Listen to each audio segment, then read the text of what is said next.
여러분 안녕하십니까? 뉴스데스크 강원입니다. 도내 전역이 흐리고 비가 내리면서 강원 산지에 건조특보가 해제되고 한파특보가 발표됐습니다. 강원지방기상청은 오늘 오전 11시부터 태백과 정선 평지, 강원 남부 산지의 건조주의보를 해제했고 비가 그친 후 내일부터 다시 대기가 건조해지겠다며 기상정보를 참고할 것을 당부했습니다. 북서쪽에 찬 공기가 남하하면서 강원 남부 산지에는 한파경보가, 원주, 횡성, 태백, 강원 중부와 북부 산지에는 한파주의보가 발령됐고 내일 아침 기온은 큰 폭으로 떨어지겠습니다. 한편 설악산 등 고지대에는 오늘 낮 동안 눈이 내리기도 했습니다. 강릉시 강동면의 쓰레기 매립 공간이 가득 차 지난해 매립장을 대폭 확대했습니다. 현재 마무리 공사 중인 쓰레기 소각시설을 가동하면 현재의 10%만 매립하게 돼 앞으로 60년가량 쓰레기 매립 공간 걱정을 하지 않아도 될 전망입니다. 김인성 기자입니다. 쓰레기 소각 시설이 없는 강릉시에서는 하루 130톤, 연간 5만 톤 가까운 쓰레기를 강동면 임곡리 폐기물 매립장에 묻고 있습니다. 급기야 지난 2020년 쓰레기 매립장의 용량이 포화 상태에 이르면서 지난해 기존 용량보다 50%가량 증설했습니다.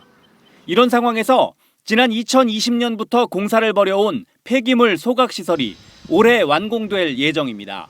강릉시 쓰레기만 처리하면 국비 지원이 30%에 그치지만 평창군의 쓰레기를 함께 처리하는 광역 소각시설로 추진해 전체 사업비 676억여 원 가운데 487억여 원을 국비와 도비로 지원받을 수 있었습니다.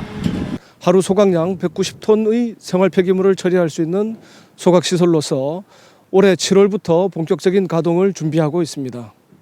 지난해 7월 이후 평창군의 쓰레기를 함께 처리하고 있는데 전체 쓰레기 발생량의 10%가량을 평창군에서 들여오는 대신 운영비의 15%를 평창군이 부담하고 있습니다. 5월부터 시운전을 시작해 7월부터 정상 가동할 예정으로 소각 후 남은 재만 매립하게 되기 때문에 매립장의 가동 연한이 크게 늘게 됩니다.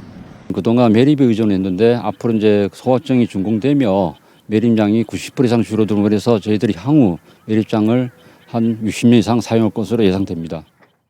강릉시는 또 재활용품 반입량 증가로 인한 업무 과부하를 줄이기 위해 재활용품 자동 선별 시설을 오는 2025년까지 갖추기로 하고 현재 설계를 진행하고 있습니다. 이물질이 많이 묻은 것들이 들어오고 훼손된 것들도 많이 들어오고 그래서 저희 재활용하는 데 상당히 애로점이 많습니다. 그리고 좀 신경을 써서 재활용될 수 있는 걸 깨끗하게 보관하셨다가 배출해 주시면 저희가 많은 도움이 될 것 같습니다.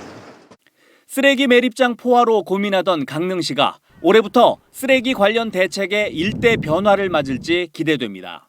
MBC 뉴스 김인성입니다. 강원도가 여성 농업인들을 위해 한 해 수십억 원의 예산을 들여 농작업 장비를 지원하고 있습니다. 여성들의 영농 참여와 농사 편의를 높이겠다는 목적인데요.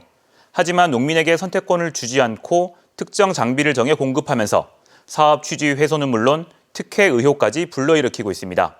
보도에 조성식 기자입니다.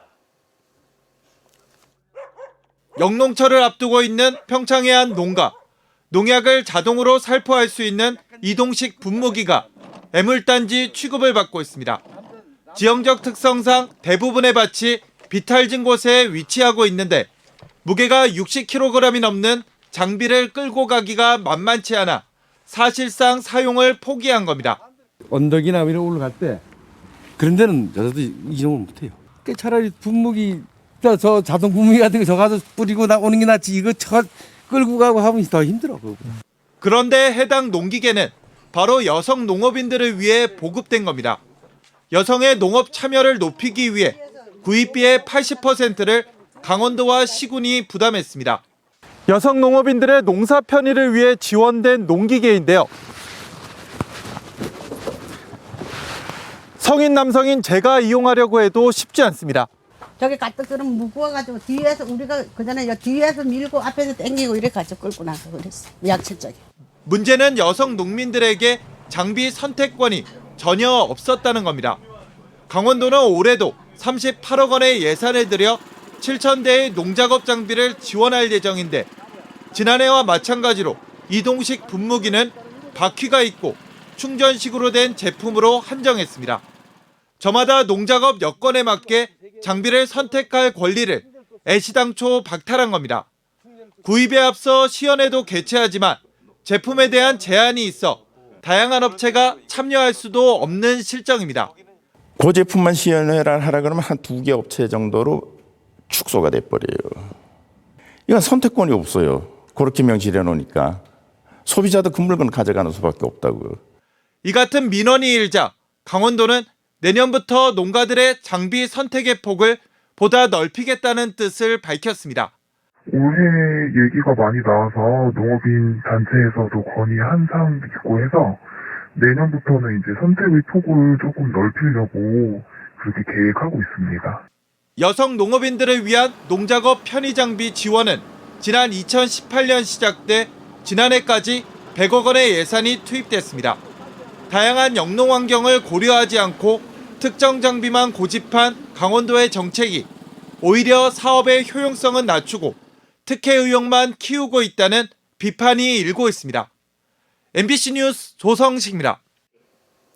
도내 5개 의료원과 상급병원 2곳 가운데 확진된 의료진을 온전히 7일 격리하는 곳은 3곳뿐인 것으로 나타났습니다.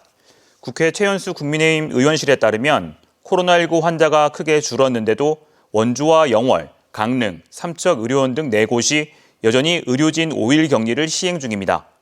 전국적으로도 공공의료원과 상급종합병원 80곳 중에 25곳만이 7일 격리를 하는 걸로 나타났습니다. 중앙사고수습본부 지침에 따르면 1일 확진자 수가 1단계 미만일 때는 7일 격리를 하도록 규정하고 있습니다.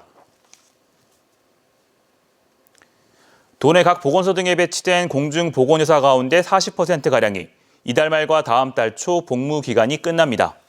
올해 복무 기간이 만료되는 공중보건의사는 의사 77명, 치과의사 17명, 한의사 26명으로 전체 공중보건의사의 41%인 120명인데 이들의 복무 기간 만료일은 오는 26일과 4월 5일입니다. 강원도는 올해 복무 기간이 끝나는 공중보건의사 현황을 보건복지부에 제출하고 자체 공중보건의 배치 원칙을 오는 17일까지 확정할 방침입니다. 민사고 재학 시절 학교 폭력을 저지른 정순신 변호사의 아들에 대한 늑장 전학 의혹을 두고 책임 공방이 계속되고 있습니다. 민사고는 보도자료를 통해 징계 이행 당사자인 학교에 전학 조치와 관련한 행정심판이나 소송 결과를 즉시 제대로 알려주지 않은 관계기관의 업무 절차에 문제가 있다고 주장했습니다. 국회 교육위는 당시 학교 폭력 재심과 행정심판 업무를 맡았던 강원도가 민사고의 결과를 제대로 통보했다고 반박하자 책임 소재를 밝히지 못한 채 확인 작업을 진행 중입니다. K리그1 강원FC가 대구FC를 상대로 무승부를 기록했습니다. 강원은 어제 춘천 송암 경기장에서 열린 올 시즌 리그 3번째 경기에서 전반전에 선제골을 내준 뒤 대구의 자책골을 유도하며 1대1로 경기를 마쳤습니다. 앞서 강원은 대전 하나시티즌과 울산 현대에 잇따라 패하며 올 시즌 1무 2패의 성적을 기록하고 있습니다. 뉴스를 마칩니다. 고맙습니다.